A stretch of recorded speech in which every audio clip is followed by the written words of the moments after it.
Ahoy, ladies and gentlemen, welcome back. And we finally are here for the collection update. Yes, so it's been about 3 weeks since I did my Helio Castroneves review, and the reason it's been so long between that video and this one is because I've been busy. I've been doing stuff. Not just that, but it's more than just picking up my phone and shooting a video. Actually involves a long process of cleaning them, and I'm going to go ahead and straight off the bat answer one of the biggest questions I get. How long does it take to dust off these cars, make them look all nice and fresh out of the box? It takes about 4.5 hours. So there is a lot of preparation time. Plus, I installed lights, which is not, it looks great in person. It's not so great for the camera because the LEDs reflect off the lens, but in person, it looks fantastic and looks cool. Now, I do have 126 Indy cars. Now, last year, this time when I did the video, it was at like 84, 85, somewhere in that ballpark. But now, here we are with 126. So yes, it has grown exponentially. Now, a lot of those are obviously going to be the 2021 releases. However, there is quite a few other things in there. So we're going to go ahead and dive into the video. Last year, this time we had only 3 shelves, I believe, with Indy cars with some stuff up top. Now we have 5 shelves, nothing on top. So we're going to start, of course, at the most expensive shelf. This one is the Indy 500 winner / champions. We're going to start off here at the top. We do have the 118th Borg Warner trophy, of course, and the defending champion, the Helio Castroneves 06 Meyershank Racing entry. We slide on over to the Takuma Sato 2020 with figure. One that is still really highly sought after, and I can see why. Again, this one, only 500 of them were made. You know my opinion on the fact that 2021 of these were made. But I mean, this is why I want 500 only, is because this thing is such a gem. It's so hard to find. Now, the car is not, but the figure is. Moving on, we have the 2019 Simon Pagenaud, 2018 Will Power, and the 2017 Takuma Sato. The Indy 500 winners are the only ones that really get signed. Nothing else really is signed. There's a couple exceptions, but really just Indy 500 winners. This one's actually signed in English and Japanese. Fun fact. Moving down here, 2016, Alexander Rossi. 2015, the Juan Pablo Montoya. 2014, Reinhard Ray with a driver figure inside the car. I just was experimenting around, seeing how it would look. It's not a newer Reinhard Ray figure. Actually, it's the 2008 figure from when he raced for Rahal in the ethanol car. 2013, Tony Kanaan. This one here, I'm not a big fan of how the diecast was made, because this car is basically one giant decal, and you can see the decal on the seams kind of peeling there and like right there. It's not a good look. You know, and the thing is, I don't blame Greenlight for it, because they were just trying to replicate the car the best it was, and since it was such a complex livery, I don't fault them really. 2012, Dario Franchitti with driver figure in it.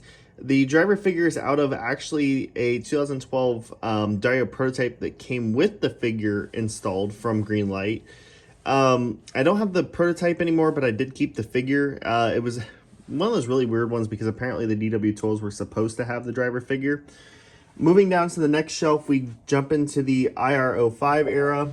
Obviously, everyone's favorite, Dan Weldon's 2011 winner. Again, no matter who you ask, any longtime IndyCar viewer will say that like this one here was special, and there's obvious reasons why, but you know, and a lot of people do want this car. This is the first release of it. There was actually 2 releases of this car. The first one with the driver figure installed, that was pre-Vegas, I should say, in the kindest way possible. The second version did not have a driver figure. That was post-Vegas. So, a little FYI. 2010 Dario Franchitti. The custom 2009 Helio Castroneves on the proper aero kit, I guess you could call it. Because, actually, honestly, on this body kit. I get this question a lot. Why is the car look so much shorter? Well, because the wings on were actually a lot further back. The wing mainplane position is actually more for the road course, and it only tested once in this configuration with the oval and the wing sticking out this far. Otherwise, the main plane is in the right position for the road course aero kit for the aero 5, but not the oval. So it's set back, so it looks definitely a lot shorter. 2008 Scott Dixon, one of my favorites. My first Indy 500 that I attended with my grandpa. 2007. Good memories from that race with the rain. It was the last rain race we had too, so I think we're due. I don't want to jinx this, but then again, coming down here, 2006 Sam Hornish Jr. I see the car and I think immediately, and that kind of sums up Sam Hornish Jr. is everyone kind of forgets he won an Indy 500, and it was a good one. The only thing that a lot of people remember is that that's the year that Marco almost won it. 2005, Dan Weldon, winner. Really love this car. The TV sponsors and the different front wing really do make it unique and different from the standard release. And then we have 2004 Buddy Rice. This one here, differentiate from the standard release, is the extra wing element detail. And also it's the only Panos Indy 500 winner that we got. We do have a missing car here. This one is going to be probably, all these cars do get bumped down. Obviously, the top spot gets taken by the current Indy 500 champion. So if I do have a diecast of the Indy 500 winner, say from, like, there's a regular release or something last year where it resembles, then I'll obviously put that up there. Or this spot will just stay open for a minute. Usually what I do kind of is put the diecast of whoever is the points leader. So like Scott McLaughlin, when he was the points leader, I put his car there. Right now it would be Joseph Newgarden. But for the sake of this video, I kept it open. And then we have a stand-in. We have Alex Plough's Segi TV car waiting for the championship car release to come out here shortly, hopefully. But this one's a stand-in because it is a 2021 Plough that actually ran and won a race. Coming down here, yeah, the lights are bright. It's like Texas at night. Remember that when it was cool and stuff? Yeah, Pepperidge Farm remembers. Probably one of the worst IR18s that we've ever gotten. And again, that hurts me to say about a Dixon car, but that raced version job just sucks. And then next to it, the Newgarden 2019. This one's a race version I did. Again, very light, very subtle. And, you know, that's how you, look at that difference. That's how you're supposed to do it, green light. No.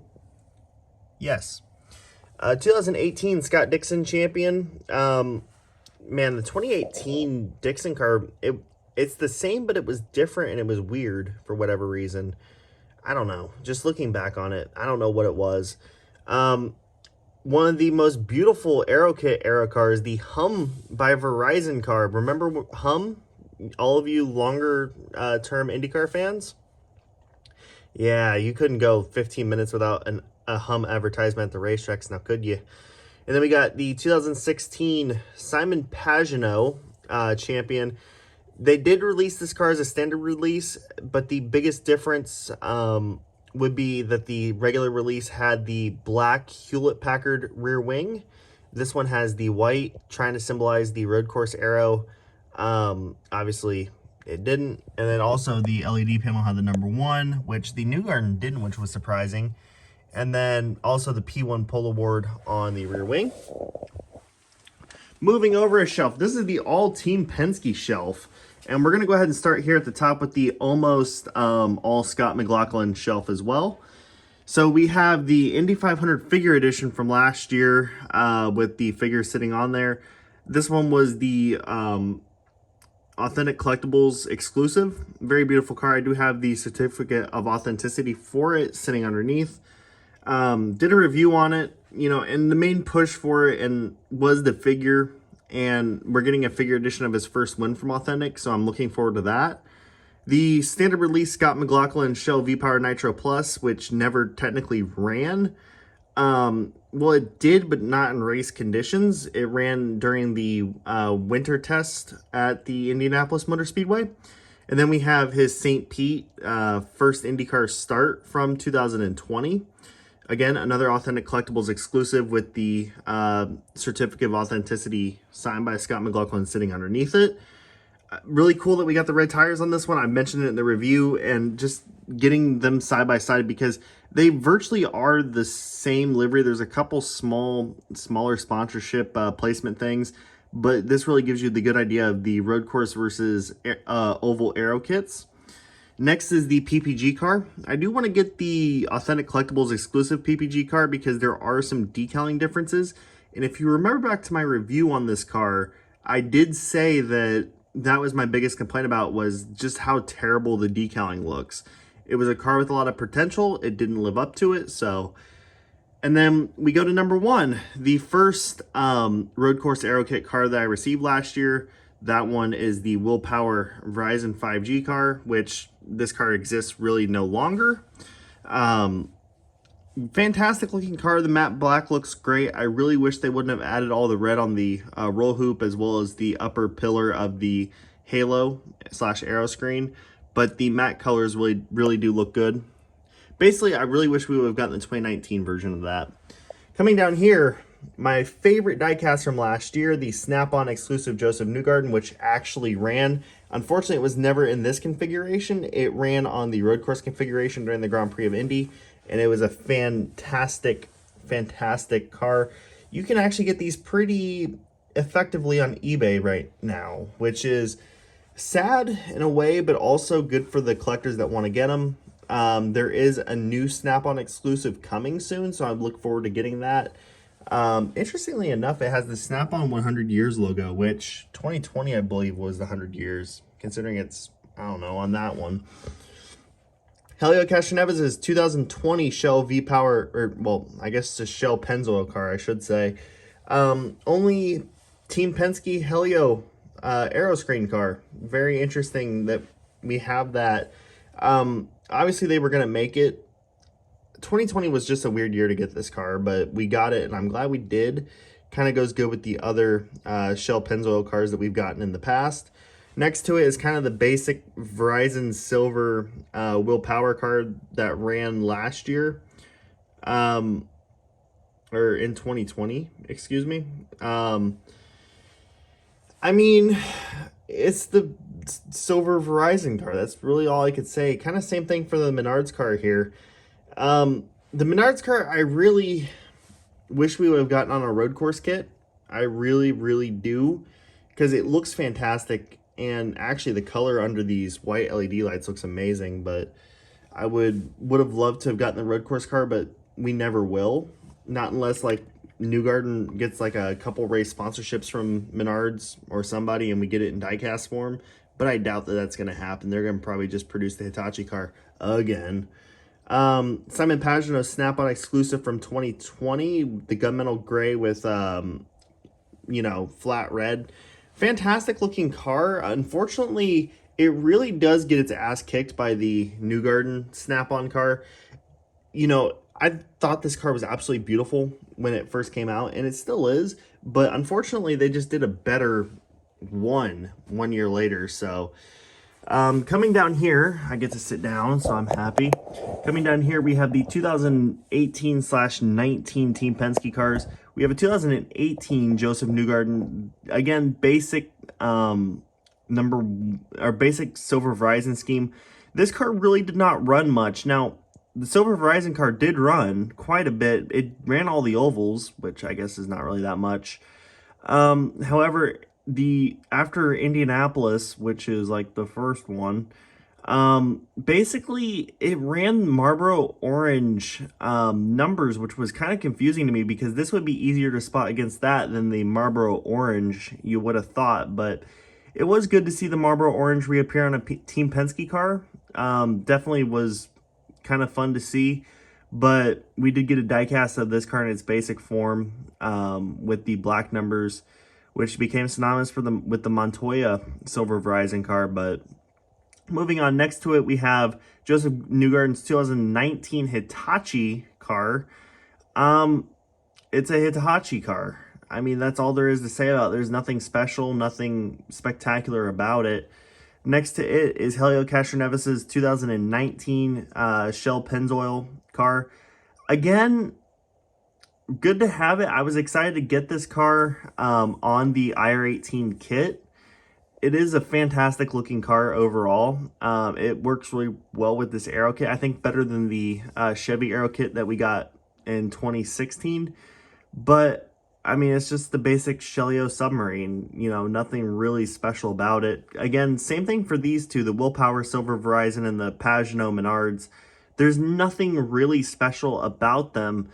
And if you really think about it, there's nothing really special about any of the Team Penske schemes outside like the Snap-on or even the Shell Fuel Rewards / Shell V-Power Nitro Plus schemes. I guess now it's actually gotten a little bit more interesting because they made the Willpower livery a lot better. But I mean, with these older ones, it was just kind of like, eh. Anyways, down here, we have the number 1 Simon Pagenaud 2017 Menards Chevy Aero Kit car. These are all going to be on the Chevy Aero Kit.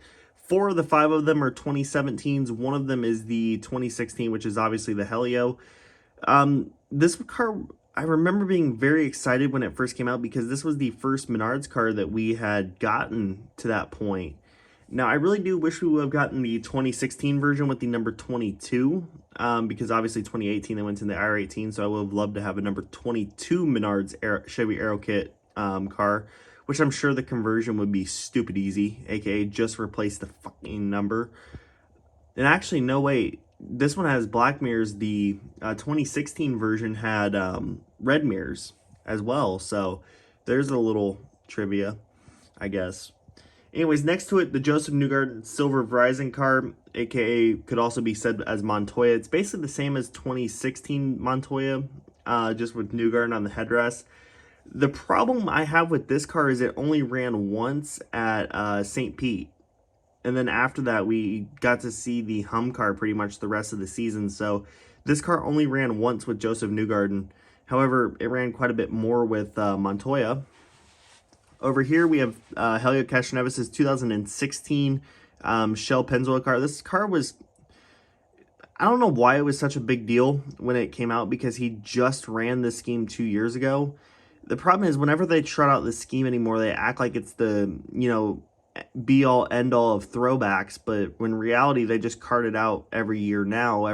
Back then, it was like every 2 years.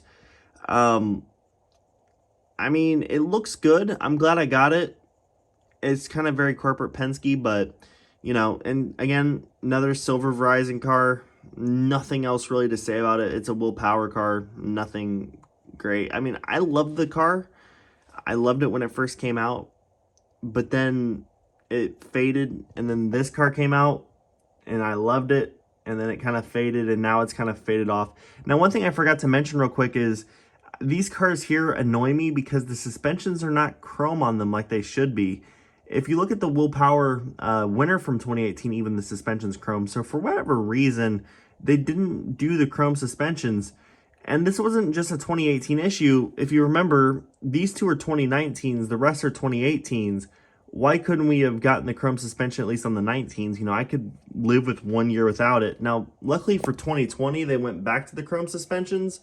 But for whatever reason, the non-aero screen IR18 era, they didn't make chrome suspension for the cars, which was baffling to me.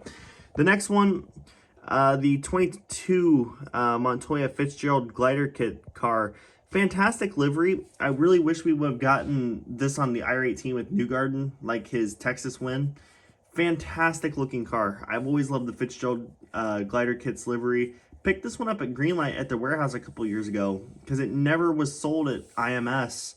It was kind of a Team Penske almost exclusive, I would say, but not really. I don't know. This car was harder to come by than it should have been for whatever reason.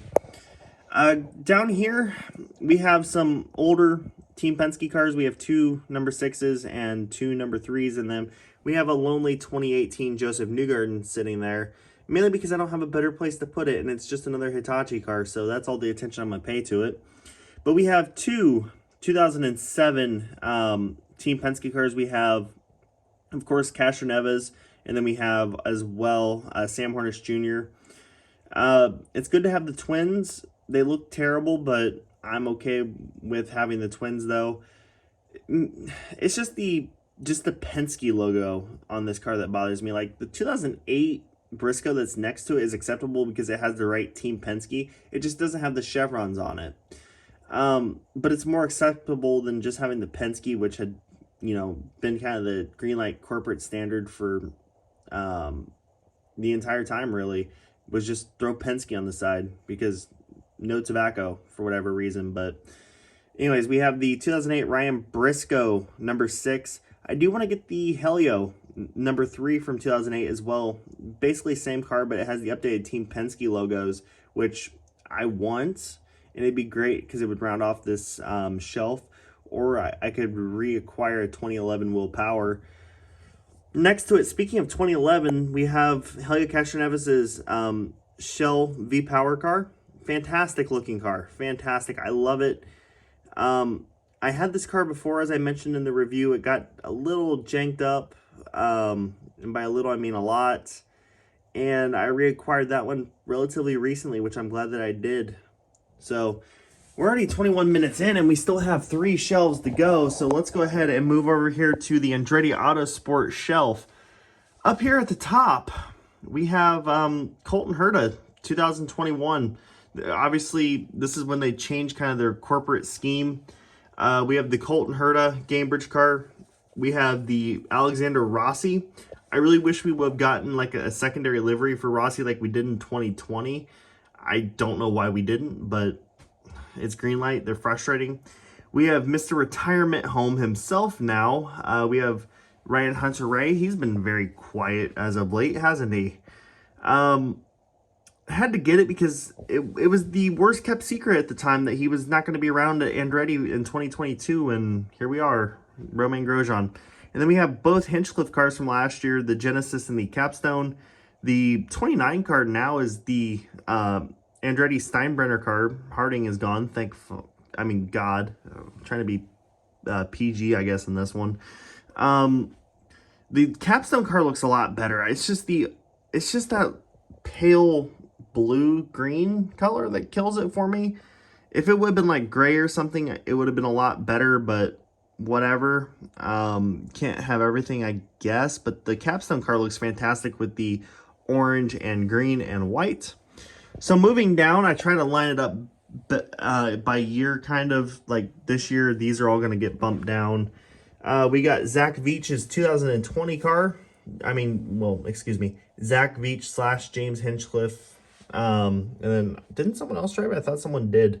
I can't remember. Yeah, Zach Veach. We were supposed to get this car in 2019. We never did. I guess Gamebridge gave them out as gifts to people. But this is the pre-Colton Herta 26 car. Zach Veach, I guess, is doing pretty well. No comment because I'm going to get myself in trouble. Alexander Rossi, one of the 2 liveries we got for that year. This is the standard Napa. The only reason it's there is to go along with its counterpart. Ryan Hunter-Reay got that one on a discount, so I scooped her up because why not? That's the only way to buy a Ryan Hunter-Reay car is on discount. The 29 Genesis car for Hinchcliffe. I mean, this one was an oddity because he didn't have a ride. He got unceremoniously kicked from Aero Mclaren SP, and he just kind of fell into the spare car over at Andretti, and I guess it worked, and he had one more full season ride that didn't go anywhere. But we got a diecast because it's James Hinchcliffe and he's so popular, and I'm not arguing with it. Colton Herta, the number 88 Harding Steinbrenner entry, the only Harding car that we ever got. It's kind of funny to think that Harding went from that little team with the Chevy Aero kit in 2017 to now being, well, Andretti Steinbrenner. It's weird. It shows if you hop in bed with a Steinbrenner with hopes and dreams, you're going to be sorely disappointed when he takes everything over. But yeah, Colton Herta's 88 car. Remember when Pato and Colton teamed up in the 2 Harding Steinbrenner cars? Yeah, that was cool. Way back in 2018. God, that was 4 years ago. Moving down to the next shelf, it's kind of a mishmash here. We have Alexander Rossi's Auto Nation car. This is the alternate. Fantastic livery. I love the fact that we did get the alternate with the Rossi. I love the light gray and pink. It just goes well together. It's very Andretti and very Auto Nation. You know, they're very big on pink, them and Sirius XM, but mostly Auto Nation. Next to it, we have Marco Andretti's number 98 car from 2020, the year he sat on the pole. And it was also his last full year. It was his last time with US Concrete, so might as well get it. And also, he was the pole sitter for the Indy 500, which I got this car after that fact. We have his throwback to his granddad Mario, the 2019 Indy 500 entry that did oh so well. And we have a Marco Andretti driver figure in there, but it's obviously older. It's New York Stock Exchange. I believe it's an 07 figure. Cool looking car. It looks even better with the driver figure in it. It just does. I mean, thank God Marco doesn't really change his helmet, but you know, everyone had to get it, so I got it too, so why not? Next to it, and also fun fact, this was the first diecast release to feature NTT IndyCar Series logos too. Next to it, one that I've been trying to review for quite some time, Dale Jr.'s iRacing car. It's just because it's such an oddity. I really do. I kind of wish we got more of the iRacing cars, to be honest. There was some pretty cool liveries that would never make it on there. Like, we had a Lando Norris car, which was really strange, but I don't know. I just kind of wish we got more iRacing liveries, but of course, you know, they're going to milk that Dale Jr. money. Again, I've recorded a review of it before. I just never uploaded it, I don't think. So I probably should do that at some point. And then next to it, fucking Dalton Kellett, moving on. Down here, we got kind of Rahal, and then down below, we got more Rahal, and we also have Dale Coyne. So starting here, we kind of have the trio of RLL cars from the 2005 Indy 500. We have Vitor Meira in the number 17 Menards entry. Yeah, Menards. Before Simon Pagenaud, who knew? This was not too long after the Team Menard era either, so, you know, yes, Menards had their own team. Next to it, Danica Patrick signed, because why not? I mean, it was her last Indy 500, and this is her first Indy 500 car, so might as well. And then next to it, Buddy Rice. I don't know, this 15 Argent car is so weird because of the fact that it was Kenny Brack's car. He got hurt, so Buddy Rice stepped in, then won the Indy 500. Then 1 year later, Buddy Rice gets hurt and Kenny Brack steps in the car. It's just one of those weird ones, but Buddy Rice autographed. I don't know why I got both of the Argent cars autographed. It's, I don't know. And this car you can get really cheap. This car you can get pretty cheap. And then next to it, we have the throwback Graham Rahal. You guys know my opinion on this one because I told you about it. The diecast is more accurate to the throwback it's supposed to be than the actual car was. Even Buddy Rice was like, well, I guess they tried. You know, like, you tried, good job, I guess. But, yeah. From the 2021 Indy 500, it was very random to get this now. Like, I would have understand like 2024 to celebrate 20 years, but I don't know, it was kind of a random one. And then we have Rahal's 2020 Indy 500 entry. The United Rentals car looks fantastic in silver. This one was a United Rentals exclusive, and it just looks fantastic, especially the red camo on the side pods and leading back to the engine cover. Fantastic looking car, really is. Down here, we have Graham Rahal's 2020 standard release, the Total. And then, I mean, fantastic looking car. Again, all of the Rahal cars look pretty damn good anymore. It's hard to kind of refute that, but they do. Takuma Sato's 2021, obviously on the road course kit. We are getting this car again, just minus the Panasonic sponsorship for Christian Lundgaard. I'm not going to get that one because this one is the same car, but better with the blue. So, you know. Next up, we have the man who walks in fire, eats fire, drinks fire. He basically was fire. Romain Grosjean, his 51 Rick Ware racing car. Let's face it, we all knew that Romain was not going to stay more than a season in a Dale Coyne car, so the fact that he was in one kind of makes it all the more cool to get this one. Only if we would have gotten it for Alex Palou, you know, because I wonder who's doing stuff now. You know.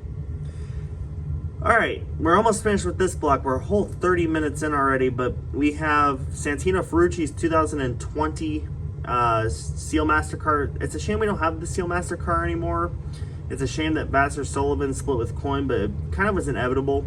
After Bourdais kind of left, it was kind of like, it's kind of going down the drain now. But we do have that, and then next to it we have Bourdais' 2019 car. I remember there was a lot of hype behind this car.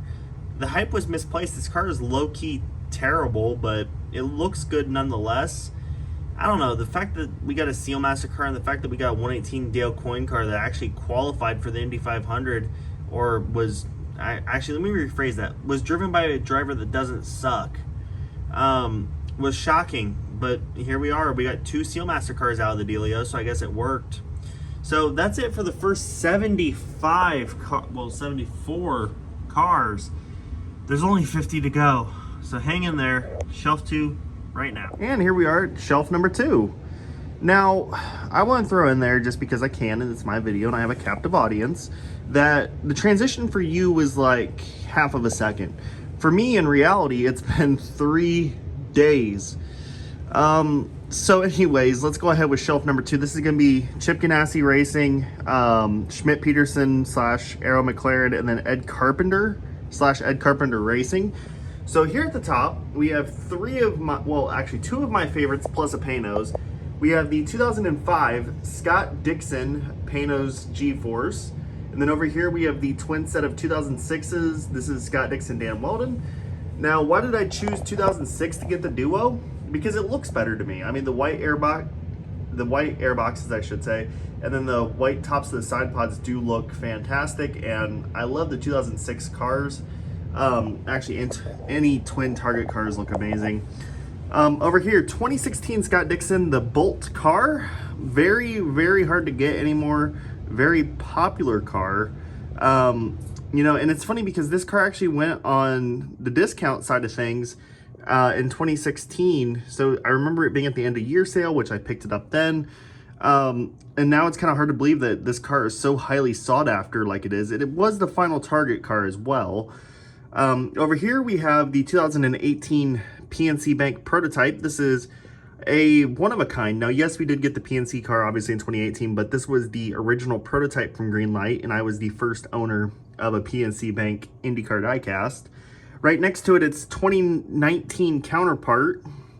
The really biggest difference between the two is the number 9 is different. It doesn't have the LED panel, it just has the fill-in, and then also the IndyCar Series logo is just generic. Next to it, we have a 2018 Ed Jones, one of the weirder car and driver and team combinations. Chip Ganassi Racing and Ed Jones. He had a good 17, but it went downhill from there, let's be honest. And then next to it is a 2020 Felix Rosenquist. Again, I said it in the review, this is the best looking NTT data scheme that we ever had. Unfortunately, it was only a 2020 car, so no one really got to see this car race because, of course, COVID and shit and blah, blah, blah. Down here, another shelf of Chip Ganassi racing cars. We have a 2021 Marcus Ericsson, the Husky Chocolate car. It still looks good to this day. I do not take back what I said about how great this car is. We have a 2020 Scott Dixon with driver figure inside. The only reason this is here and not next to the Rosenquist is the fact that we didn't actually get a Scott Dixon car last year, a 2021 Dixon. And part of that is because of the Grow Up Great livery. However, we are getting the standard PNC Bank and then the Grow Up Great livery this year. So we got 2 Dixon cars to look forward to. So the Grow Up Great car is going to go here with the 2021s. The car that never raced, the Alex Palou NTT data. This is quote unquote the standard release for 2021. Fantastic looking car. It's just, it's a shame it never existed. And then we go to two cars that existed and one I wish that it didn't. We have the Drive Your Vote car from the Grand Prix of Indianapolis of last year. And then we have the standard Carvana scheme. I hate this livery still. I really do. This one here looks amazing. And I hope that we get more of the Drive the Vote liveries, because those were actually pretty decent. Actually, personally, I wouldn't mind getting the Nashville one, like at Race, you know, the complete NTT data car. But that's really it for Chip Ganassi Racing. And what's funny is I have, you know, over twice as many Team Penske cars than I do Chip Ganassi Racing cars. And yet I'm a Chip Ganassi fan at heart. So zoinks, Scoob. So going down here, we start with the Schmidt Peterson cars. We have a 2017 James Hinchcliffe. Now, the reason I have the driver figure with this car versus the one that actually came with it, which would be the 18, is because basically he did win the pole in the aero kit era. Now, we did get a 2016 car. We actually got two of them. We got the standard kind of dull bronze color, and then we also got the gold chrome as well. However, and I didn't get either. The gold chrome car I do regret not getting because it was a fantastic looking car, but I didn't. I slept on it, which kind of sucks. And part of the reason I didn't get it was because it was terrible, because it was on the DW12 chassis. But anyways, he won the pole for the 2016 500, obviously.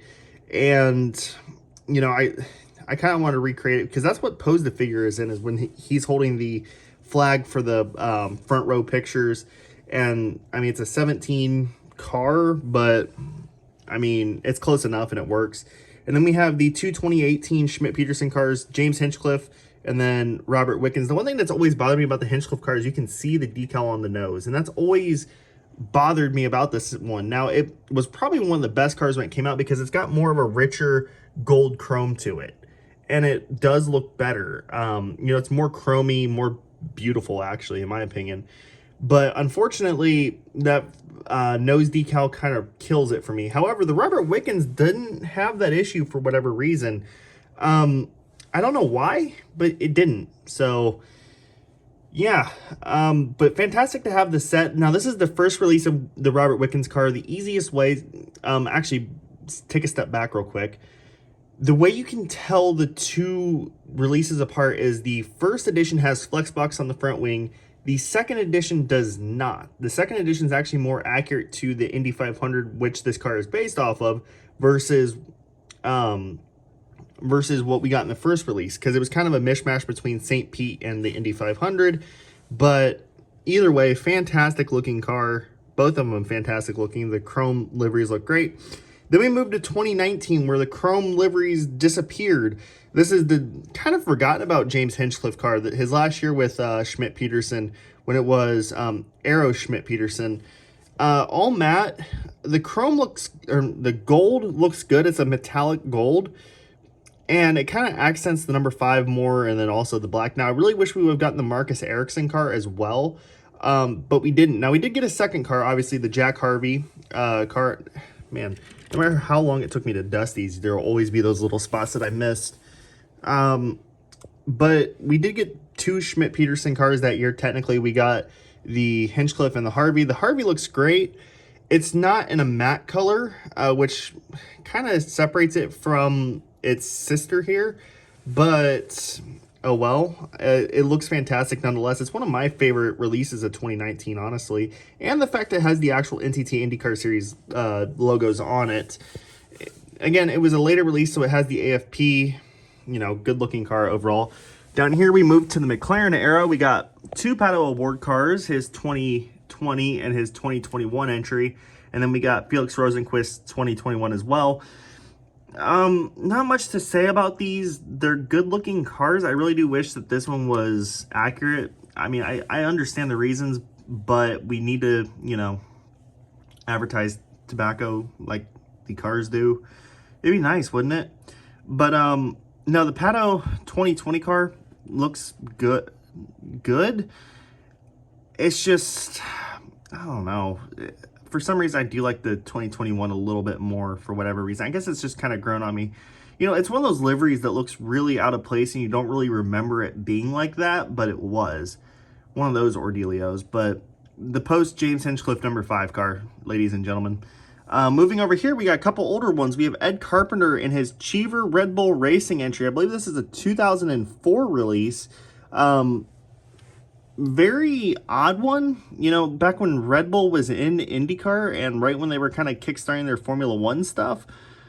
It's kind of one of those cool ones because, again, Ed Carpenter, you really don't picture him driving a Red Bull sponsored car, but he did.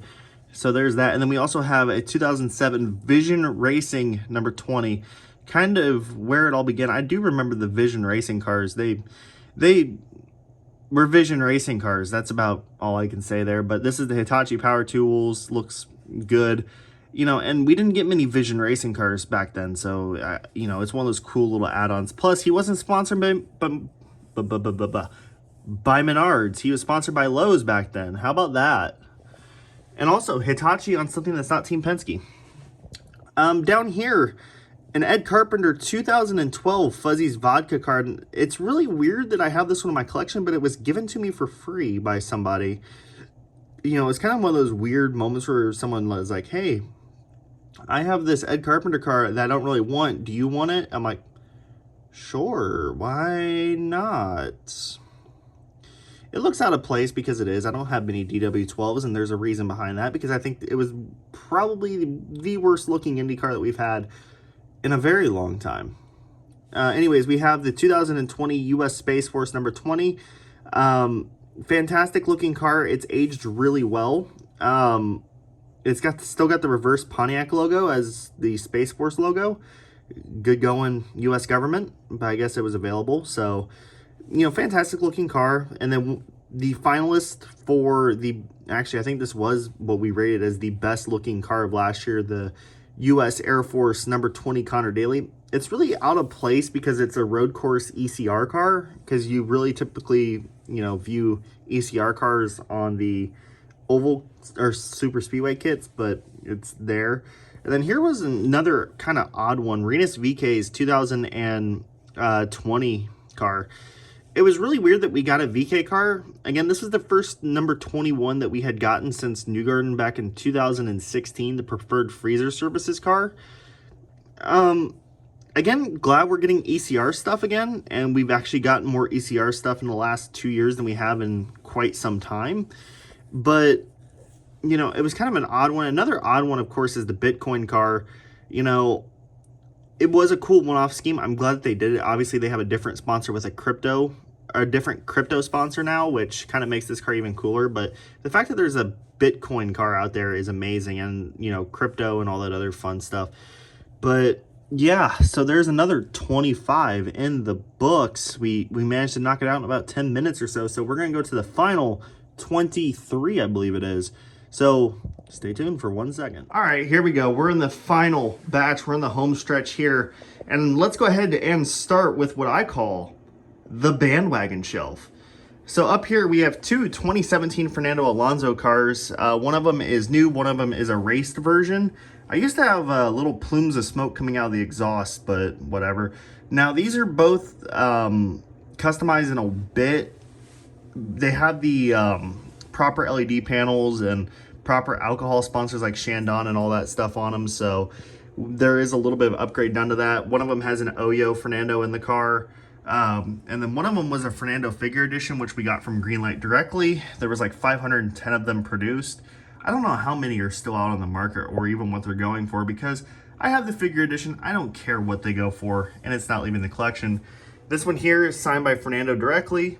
And then this one here is signed by Zach Brown, Johnny Rutherford, Fernando Alonso, and Gilles de Ferran. So some of the big names that were associated with the program. And then we have the infamous 2019 entry. Good old Carlin, you know? Carlin Motorsport, or Carlin Racing. What a success story. Anyways, and then we get this car that everybody kind of forgets because nobody really saw it. Which was his Ruoff car, where he actually did make the 500 but really didn't do anything. Again, Aero Mclaren SP, 3 years, 3 different teams, and no results to show for it. And then we got Danica's 2018 Indy 500 entry. Yeah, she came back, and it's that number 13, man, that number 13. So coming down here, we have a couple older ones. We have a 2006 Michael Andretti number 1 car. Fantastic looking car. This was obviously the year that Dan jumped ship over to Chip Ganassi Racing, and the livery kind of stayed the same. It's changed a bit, but mostly the same still. Looks fantastic. The Jim Beam bondage car, it's probably one of my favorite liveries of the mid-2000s. It just looks good anyway around. Of course, he got to run the number 1 because his team and his driver the previous year won the Indy 500. So, you know, privilege.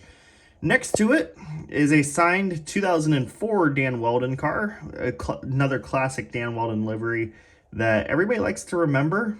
You can tell it's a 2004 because the Honda is offset, because that year they had a really weird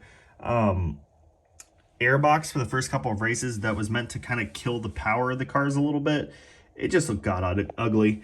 And then a car that I have a very special history with, the 2006 Dario Franchitti Klein Tools Canadian Club car. Now, obviously, we all know the Canadian Club car from 2007, but this is the year prior. And this was my first Greenlight Indy car. Now, it wasn't the 118, it was the 164. I remember getting it at Meyer when I was a kid. I got that along with the Dan Weldon Klein Tools Jim Beam car and a Danica Patrick Argent car way back in 2006. Fantastic. I loved them. I really wish I still had them, honestly, but I do look to get those 164s added back to the collection, but I had to get the 118. It's just a fantastic looking livery. I've always loved it. Can't say enough great things about it. Next to it is kind of a classic. It's a Marco Andretti 2007 New York Stock Exchange card. The difference between 06 and 07 is Argent is brought on board thanks to Danica Patrick joining the team. This one's missing the driver figure because the driver figure is currently in the 2019 throwback car. I thought it would look better in there than in this one, honestly. But look at that detailing with all the head padding and all that stuff. Greenlight, why can't you do that shit now? And then next to it, a 2008 Danica Patrick. You can find these on eBay for like $1.50. They are really not worth shit, but it was a good looking car. But it's a shame that they way overproduced. I mean, what is the production number on this? 6,000. That's quite a bit. I mean, if you look at this car, 1,500. If you look at this one, 2004. Kind of funny. If you look at this one, 1,500. So like, each of these are like, actually, let's look at the marker real quick. 3,000. So like, if you look at these cars and you add up kind of the collective amount, this one's still, I mean, it was produced less, but not by much, than these 4 cars combined.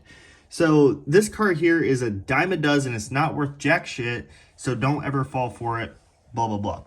Down here, we have 2 Andretti Autosport aero kit cars. We have a 2017 Marco Andretti UFD. The reason I got this one is not because I particularly like UFD or anything, but this was supposed to be the H.H. Gregg car when they sponsored them and then went out of business. So even the shipping boxes said H.H. Gregg on it, but we ended up getting a UFD car by surprise. So I thought might as well get it, kind of a reminder. You know, it's like doing the whatchamacallit at church, communion, where you do something in remembrance of Jesus or whatever. This car was in remembrance of H.H. Gregg. And then we have 2017 Ryan Hunter-Reay standard. Another reason I got it is because it actually says H.H. Gregg on the side pod. You know, let's do, like, come on, you gotta admire it. Next to it is a 2019 Connor Daly U.S. Air Force. You know, when Connor Daly had a car that could actually win, but, you know, it's the 25 car. It's never really going to have a chance at winning. 2018 Zach Veach Delaware Life car. I actually was one of the few people that actually ever got to see this car run.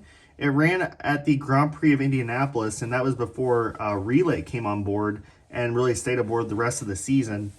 So it's one of those cool ones to have and out of place. And then we have just a Alexander Rossi 2019. Good looking car. This was the first year that wait, was it? No, it was the second year of the 27 car, but the first one where the Napa logo on the side pod looked great. If you don't know what I mean, look it up. 2018 Alexander Rossi is just bad. All right, 2 shelves to go. This one here is all AJ Foyt cars. So over here we have a 2017 Connor Daly car. Again, just a weird one. You know, both of these cars are weird because we went from the Sato Hawksworth era over to Connor Daly and Carlos Munoz, which was very weird. This is my voice cracked there for a second, but and also AJ Foyt, for such a low budget team, they switched from Honda to Chevy in the last year of the aero kits, which in hindsight makes no sense, but whatever. But we got twin ABC supply cars, which was cool. They really didn't do anything. They're just kind of those oddities that we ended up getting, but here they are. Next to it, the twin 2018 cars, Matthias Matleist, as it says there, because he has to be more Americanized. And then Tony Kanaan. I got these two relatively recently, actually. I did enjoy the inverse liveries on these two. I've always been a sucker for it ever since the Chip Ganassi Target Telmex Daytona prototypes back in the mid to late 2000s and then early 2010s. I'm a sucker for inverse liveries, and this one kind of caught me off guard. And I did enjoy these cars. They didn't do necessarily anything, but here they are. And I got a good deal from my good friend over at Gutswear. A little name drop there. And then we have an AJ Foyt affiliated car, Pippa Man 2019. The only reason I got this one, if you know me, I hate Pippa Man to death. It's not that I hate her as a person. Nothing really against anything like that, but like she's just a terrible person in my eyes based off of my interactions. But I got this car because the livery looks good, and that's really about it. And plus, this is one of those ones that's actually gotten a little bit not easy to find. It was one of those weird ones that they made, whatever. And here we are, the final four. We've made it this far. 2011 JR Hildebrand. I got it because, well, you know why. 2011. JR Hildehair has not recovered since. A signed 2007 Scott Sharp. Tequila Patron livery and Scott Sharp go really well together. And this, I remember this car sitting on pole in Texas of that year. Man, that really takes me aback.